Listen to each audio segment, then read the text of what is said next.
It really needs to be, for me first, appealing to both the adult and the child in me, and then if it appeals to adults and kids, that's why. Ingenious iguanas improvising an intricate impromptu on impossibly impractical instruments. I keep on thinking that one day somebody's going to ring me up and say, "You, grow up and get a proper job. What's wrong with you? We found you out." London to the Spanish Steps. Watching him grow up has been Max Garrard. He was a rookie English teacher in 1970, and Graham Bass was the first student he spoke to. How are you, my friend? Very good. Yeah, good. All right. The Bass family had just migrated from England, and Max Garrard was an Anglophile. They clicked, and a shared love of language and art has produced a close and enduring friendship. He has actually represented what a son would be to me. The thing that Max did, which I think was important for me, was that he treated me as a friend. He treated all of us kids as equals. Even then, Graham Bass showed prodigious talent, making elaborate cards, inventing board games, and creating his first book about dragons at the age of 10.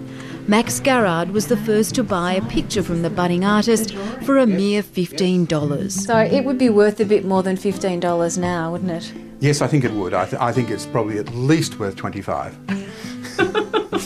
He remembers being stunned by the boy's creative intelligence. His concepts were way beyond my capacities, even as a 15-year-old. This dragon picture, the thing that blew me away about it was that he'd actually thought of it. The sale of that picture set Graham Bass on a career as a professional artist, but he's become both author and illustrator.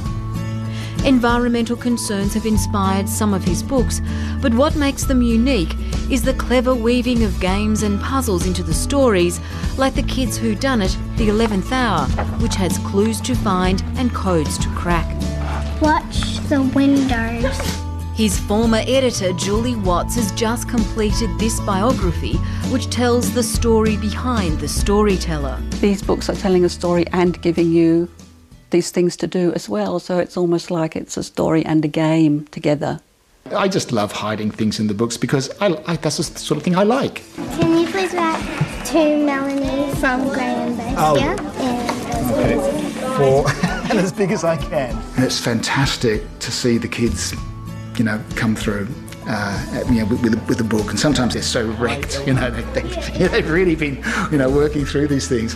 Behind that, the kid, there's a parent who's quite possibly also, had that same, fun with the book. And I think probably that's the best thing which I can imagine is of a parent sitting with a kid, and there's this terrific, bonding that takes place. It's a magical thought, at least. But there was no bonding over his books in the Bass household. A talented musician, Graham Bass enjoys jamming with his 3 children. He thought reading his books to them was a bit weird, but there was no escaping his love of the game. When it's our birthday, you get one present, and then it'll have a picture of something in our house, and go and find that. You'll find the next present and stuff. That was good fun. And even Dad's job was a bit of a mystery when a young James Bass had to explain it at primary school. He apparently got kind of a wistful look in his eye, and he said, "My dad stays home and colours in." That was my job spec, Not bad, is it? The games began at 8:05. After 25 years, he has a dozen books to his name. They've morphed into Christmas window displays, musical productions, and now an animated TV series of Animalia. Tough choice. Barbecue bananas with banana chips or banana sandwich on banana bread. Later this month, his artwork will be put up for sale for the first time in decades at an exhibition in Melbourne. Miss Pollyanna Parrotpoop, the goddess... What are you laughing at? But as he unveiled his latest book, Enigma, to children at Old Orchard Primary School in Melbourne, the 50-year-old was already thinking about many more tales taking shape in his head.